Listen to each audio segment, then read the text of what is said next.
All right. Introduce yourself, who Ah, you help, and how you help them. hi, I'm Jude, founder of Sadness to Sunshine and host of the Thrive Together Circle. I create spaces where women can speak honestly, recognise what they are carrying, feel less alone in whatever they're struggling with, and get the support that they need. So I'm an energy healer, coach, and guide. I work a lot with lived experience as well.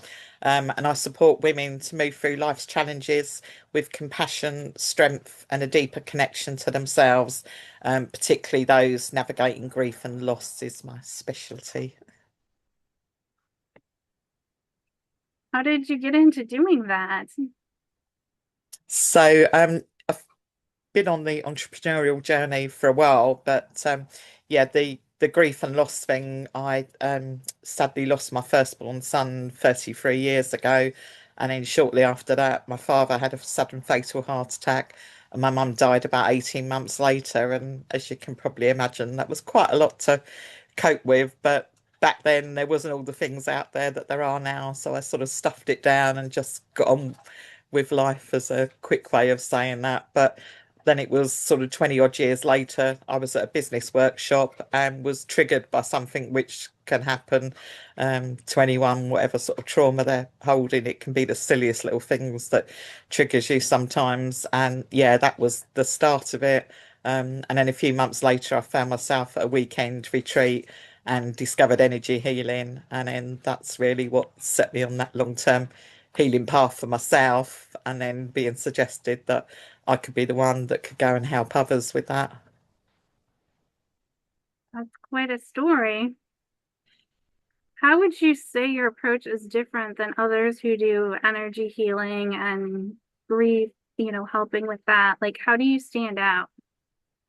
I think it's just bringing in the whole thing. I mean, the energy healing is relatively unique for grief. Obviously, I'm not probably not the only one that's living that, but it's the combination of the lived experience and just my natural, supportive, nurturing nature, I think, plus the power of the all the various different tools. Because after that initial one, I ended up training in other bits and pieces. So I've got different things I can pull out of the tool bag depending on what's going to work best for the client. Whereas the standard thing with grief and loss, even now, is more to just grief counselling, which is just talking about it. It helps a little bit because at least people are verbalising it, but then it's like all the pain and that is out there and it hasn't got anywhere to go. Whereas with the energy thing, we actually transform how you're feeling with that, and you can see the physical shifts in people as well when you're working with them. There's other therapies, things like EMDR, she used quite a lot now with the specific elements of trauma. But yeah, I've got a sort of similar sequence that I can use to take out the trauma that you're holding in your body. And sometimes you don't actually have to verbalize it to the nth degree to do that, as long as your energy knows what we're letting go of, then yeah, so it's not that long drawn out talking and feeling like you're in more pain because you're just, verbalizing it all, and then it's all just there and you can't do anything with it. Yeah. So, what are some of the modalities you've trained in?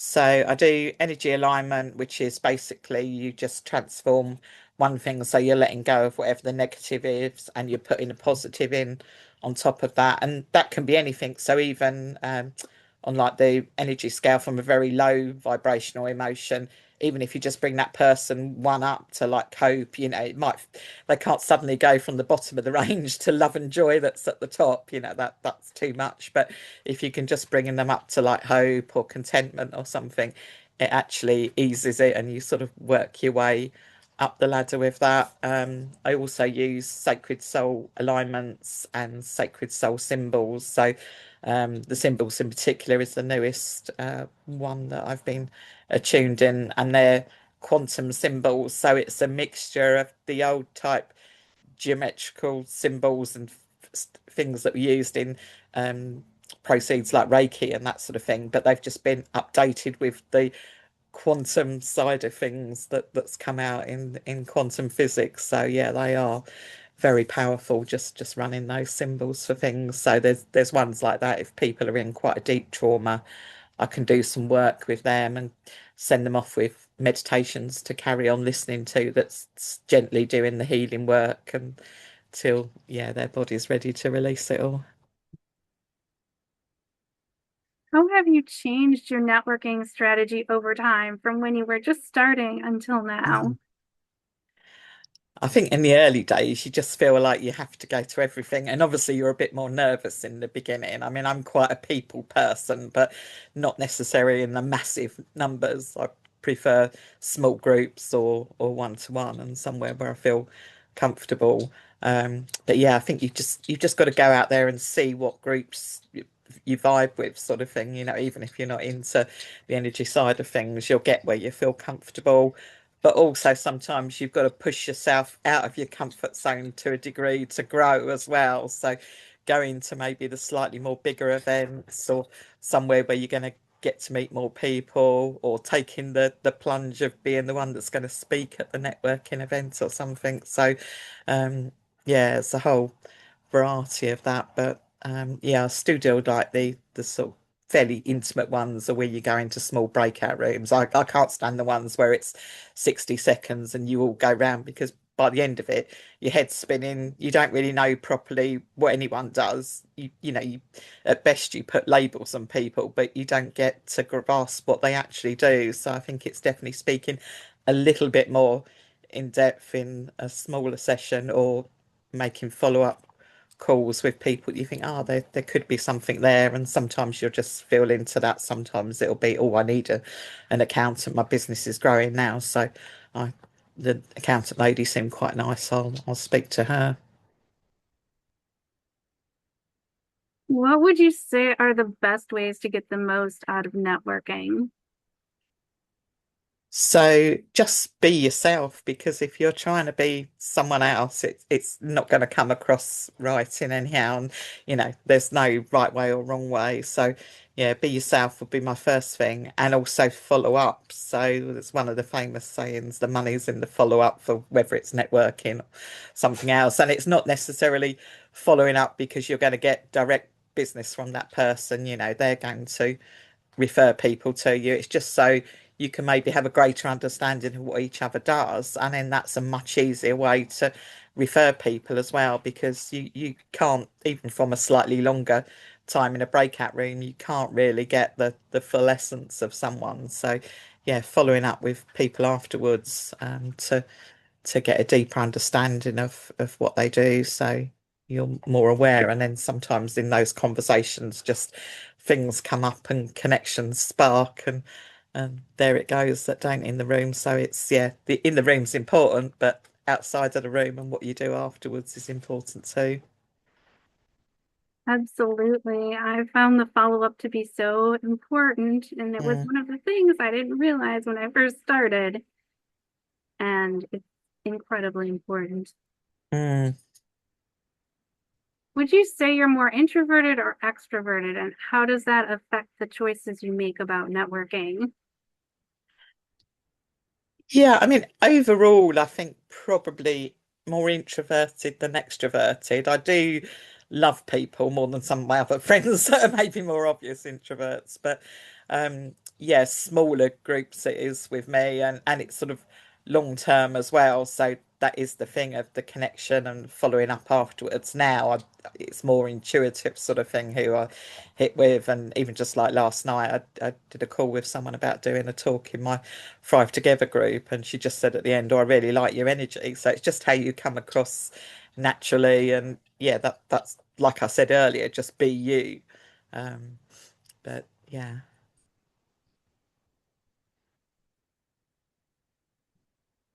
Getting comfortable being uncomfortable is part of the entrepreneur skill. Mm.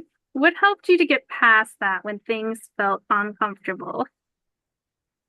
In the early days, it was probably just a bit more of, oh, you've got to do this, you've got to be brave and book that new event and do it. Now I can do some of my energy work on myself as well, because we're all a growing thing. And I've got one friend that is always getting told by other people, oh, you're so confident. I don't think, but It's not. She's just been doing things. She just has that persona, especially, I suppose, when people are meeting within her comfort zone of her work and that. And she does do a lot with, she does talks. But yeah, so just have your own way of tuning into yourself before. And if you're being yourself, I think it's when you're trying to put on a persona, like back in the day, we would have thought, oh, we've got to wear like a business suit and go out and that. But if you're a personal trainer, go in your personal training stuff. If you're a bit, I don't wear anything too major, but yeah, I used to wear more sort of what I would say smarter dresses to networking because I thought, oh, I've got to be like business networking and that. But now I'll just go in something I feel comfortable with, a nice top, and I'm more even in the summer, I'll wear sort of lighter, flowy trousers or something that's I'm comfortable in. And then, if you're comfortable in your skin, you're going to be more comfortable talking to people then, which is what it's all about. Yeah, that totally makes sense. What have you found is the best way to balance networking with the other things you do in business and life? Mm. Sadly, it is learning to say no sometimes. You could literally be networking all week. Sometimes I see it come up, or a friend will invite me to something else, and I think, oh, but then, yeah, you have to look in your diary and just have to have there's not a magical percentage, but make sure that you're spreading your time between obviously facilitating your clients, doing the background of stuff in the work, and then going out. And sometimes, I think networking is a more long-term game as well. Sometimes you can be lucky and get a short-term game. You can just meet the right person, either online or in a room, and it's oh yeah, and they've got the perfect feed into you, or you've got similar clients but do different things, and you can work together. But a lot of the time, it is building that know, like, and trust over time. So yeah, just learning to say no and not doing. So I sort of try and only do one a week. I did fall back on that the other week. I went to an extra one because I hadn't got along to their group for a while, and then it was one of my normal networking, and then it wasn't networking per se, but I was at an all-day training thing on the Thursday, and by the end of that, my sort of energy did know that it done quite a lot of people in, so that was the introvert in me coming out. Much as I loved the sessions when I was there, it was a bit like, oh, I need to rest a bit now. Yeah, it's important to do it, but also to balance Mm. it with other things for sure. What are some of the benefits you've gotten out of networking, and how has it helped your business? Oh, lots that funny enough, that was sort of what popped into my head before you asked that question. But one of the things I think as well is different things. We often think of networking, we're going to go there and you're trying to sell your thing or your service and get business, but it's not always like that. Sometimes that will come as a backhand because someone recommends you because they understand and know a bit more about what you do. But also, again, I mean, that can be relevant both in the early days and as you grow more, going into different types of networking circles and getting that. But it's the support you get from the other business women there as well, because sometimes it can be quite lonely running a business and being the only person that does it. And, quite often, even if your family are relatively supportive of you, they don't quite understand what you're doing while you sat there at the laptop of a night doing things. Whereas the other people you meet, really get it as well. And I think you get that within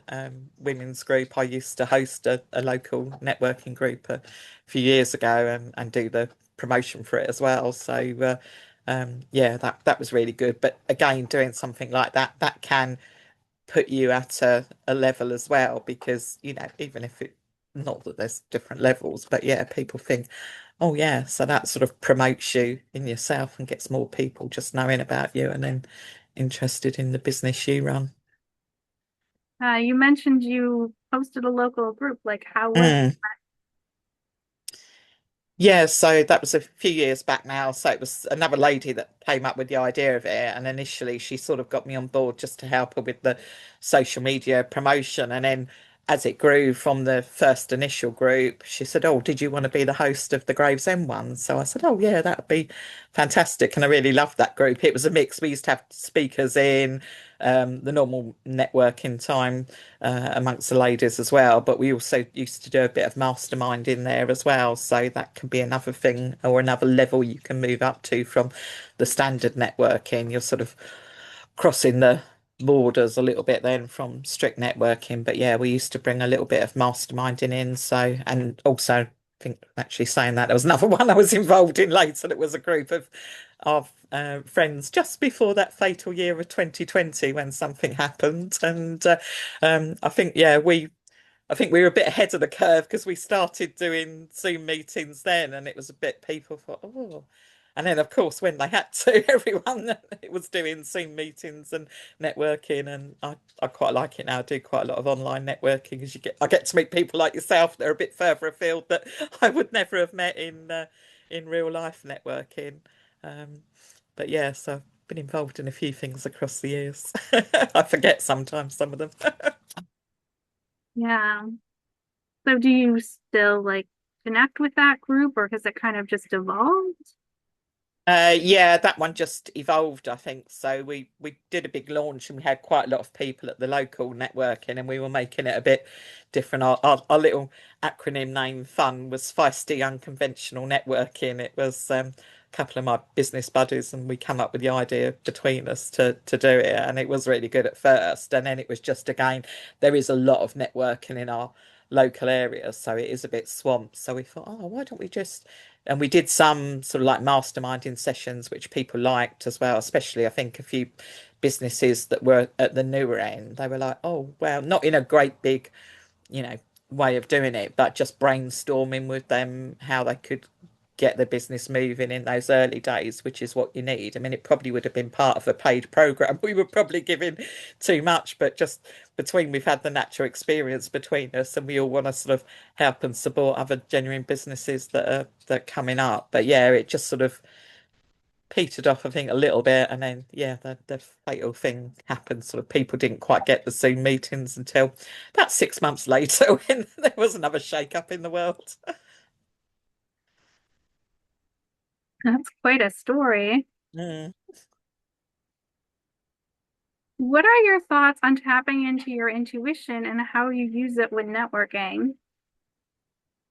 So yeah, I mean it's something that's sort of natural to me now in the energy that I do. But it's just feeling, sometimes it could be anything from who you actually randomly sit next to, even another way of networking that people wouldn't necessarily think of an event like that.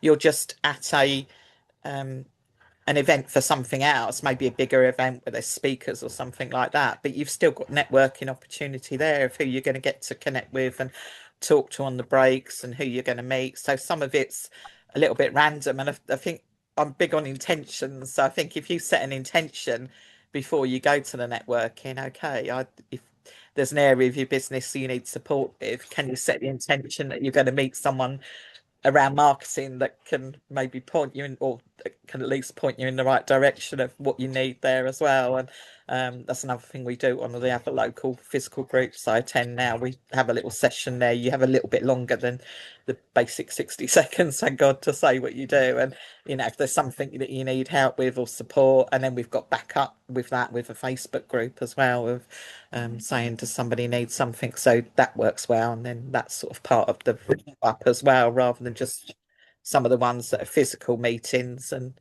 uh, you only get that one time and then it's the next month before you see people again.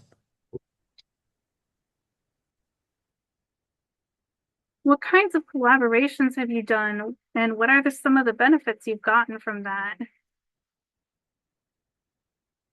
Oh, quite a few across the years. So sometimes I've collaborated with people on an actual project as well. Back a few years ago now, I did a marketing collaboration. One of the ladies, she was more of the offline marketing things, and I did the online side of things. And we set up a little membership between us. So she was covering one element of it, I was covering the other.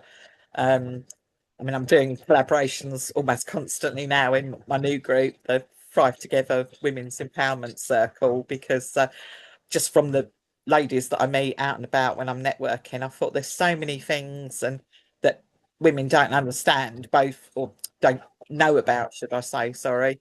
Not just women in business, but even women in business. We're still women and we still have issues like struggling with menopause, struggling with um, losing weight, struggling with our mindset as well. So out of all the ladies that I'm meeting, I think, oh my God, that would be a really good session to have in there. Or like this month, I'm really excited. I've got a lady coming in to talk about human design, which I'm quite into. It's one of the other tangents that I've gone down alongside the energy healing. So yeah, and someone did an astrology one last month as well. So it is quite varied into sort of personal things, but there's something for everyone in there. So yeah, I'm sort of constantly collaborating at the moment with that, getting guests in to speak on different topics, and then that's part of the overall promotion within the Thrive group as well, where people can find them, and then if they want to dive deeper into, so it's like a little taster of sessions, and then if someone wants to dive deeper into something or they feel that they really resonate with a particular speaker, then they can follow up with them, and yeah. Any closing remarks or things you want to add to all of that? Oh, just I would say don't be scared of networking. So maybe start off gently, and then equally on the other side of it, like I said earlier, don't overdo it and do too much because then you'll sort of burn out networking side of things. And also don't think directly or go, it's all right going there with the hope that something might lead to business and that, because that's what we're all into. But there's nothing worse than we've probably all been at one of those networking meetings where someone sort of launched on you and gone, oh, I could really help you and you need this, and more or less sort of shoving it down your throat. And then I don't know about anyone else, but for me, that would be, oh, that's not my sort of person to work with, even if they could help me. So, yeah, I like a conversation, learn a bit more, and then, yeah, make the decision to either maybe do a collaboration or yeah, to work with them. So sometimes you will meet people and you'll find things that you need, or someone will promote their offer and you think, oh yeah, I'm going to sign up for that. But yeah, just do it in a, you're offering it and putting it out there that if the right person's in the room, they'll take up your offer, or you'll meet the right person that can lead you to something else that's going to be fruitful.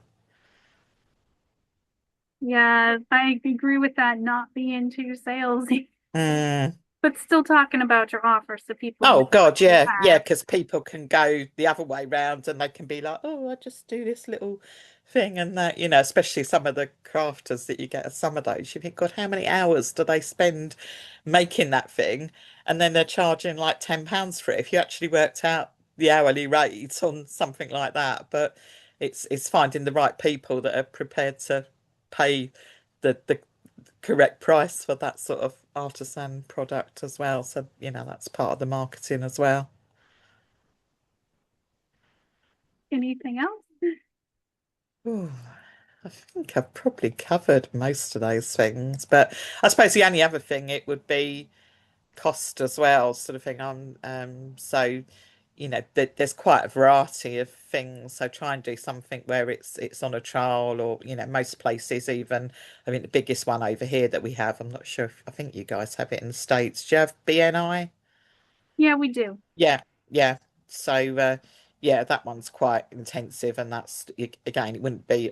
I've been to a couple just as a guest, but yeah, that's some of them are getting there now, so they do later sessions. So they've equated one of it because most of those it started off being more particular tradesmen, which it worked for, sort of going there at 6:30 in the morning, having the early breakfast, and then they could go out and do their trades for the day. And the plumbers would refer the electricians and that sort of thing. But again, with that, you're just sort of expected to refer people in your chapter, whereas with me, I'd either like to refer someone to say, oh, I've actually worked with them, or I've met them and connected with them sort of over a period of time at networking. And especially now with the energy side of things, I get a feel for sort of who I can trust and that. And, they seem like a good person sort of thing. So go and have a chat and then obviously make your own decision and do your own due diligence if you're referring. So yeah, I'll refer in one or two ways, but I don't like to be forced to refer just because someone is in that network if I've no idea what the quality of their work's like or what they're, like as a business person. Nice. It was great to have you. Thank you for having me on.